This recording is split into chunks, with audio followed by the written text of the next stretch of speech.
अश्वत्थामा की कहानी। अश्वत्थामा महाभारत के प्रमुख पात्रों में से एक है। वे गुरु द्रोणाचार्य और उनकी पत्नी कृपि के पुत्र थे। अश्वत्थामा जन्म से ही बहुत तेजस्वी और बलवान थे। कहा जाता है कि वे भगवान शिव के अंशावतार थे, अर्थात उनमें शिव का एक अंश विद्यमान था। जब अश्वत्थामा का जन्म हुआ तब उनके माथे पर एक रत्न मणि न थी जो हमेशा चमकती रहती थी। यह मणि उन्हें सभी प्रकार के जीव जंतुओं, भूत प्रेतों और हथियारों से रक्षा करती थी।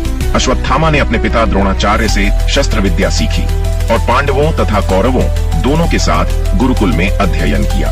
वे अर्जुन के समकक्ष योद्धा माने जाते थे। महाभारत युद्ध के समय अश्वत्थामा ने कौरवों की ओर से युद्ध लड़ा। वे अपने पिता द्रोणाचार्य के साथ कौरवों की सेना में थे। जब युद्ध के दौरान द्रोणाचार्य को यह झूठी खबर मिली कि अश्वत्थामा मारा गया तो उन्होंने शस्त्र छोड़ दिए और ध्यान में बैठ गए। उस समय धृष्टद्युम्न ने द्रोणाचार्य का वध कर दिया।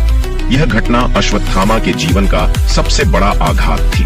पिता की मृत्यु के बाद अश्वत्थामा क्रोध और प्रतिशोध से भर गए। युद्ध के अंतिम चरण में जब सभी कौरव वीर मारे जा चुके थे, अश्वत्थामा ने रात के समय पांडवों के शिविर पर हमला किया। उन्होंने सोते हुए द्रौपदी के पुत्रों उप पांडवों की हत्या कर दी।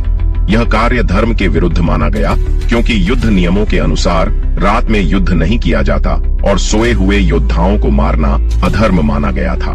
जब पांडवों को यह पता चला तो उन्होंने अश्वत्थामा को पकड़ लिया। अश्वत्थामा ने आत्मरक्षा में ब्रह्मास्त्र चलाया, परंतु अर्जुन ने भी ब्रह्मास्त्र छोड़ा। काशी व्यास और नारद ने बीच में आकर दोनों को रोक लिया। अश्वत्थामा ने ब्रह्मास्त्र को वापस लेने की विद्या नहीं सीखी थी, इसलिए उसने उसे उत्तरा, अभिमन्यु की पत्नी, के गर्भ की ओर मोड़ दिया ताकि पांडव वंश समाप्त हो जाए। भगवान श्री कृष्ण ने गर्भस्थ परीक्षित की रक्षा की और अश्वत्थामा को शाप दिया कि तू 3000 वर्ष तक इस पृथ्वी पर जीवित रहेगा, परंतु तुझे शांति नहीं मिलेगी। तेरे शरीर पर घाव रहेंगे, तुझे कोई स्थान नहीं देगा और तू सदा भटकता रहेगा। लोक कथाओं के अनुसार अश्वत्थामा आज भी जीवित हैं।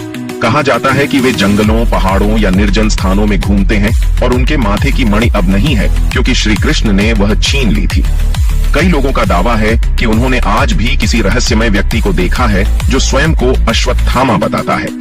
अश्वत्थामा की कहानी हमें सिखाती है कि अत्यधिक क्रोध और प्रतिशोध मनुष्य को अधर्म के मार्ग पर ले जा सकते हैं। वे महान योद्धा थे, लेकिन अधर्म के कारण उन्हें अनंत भटकाव का श्राप मिला।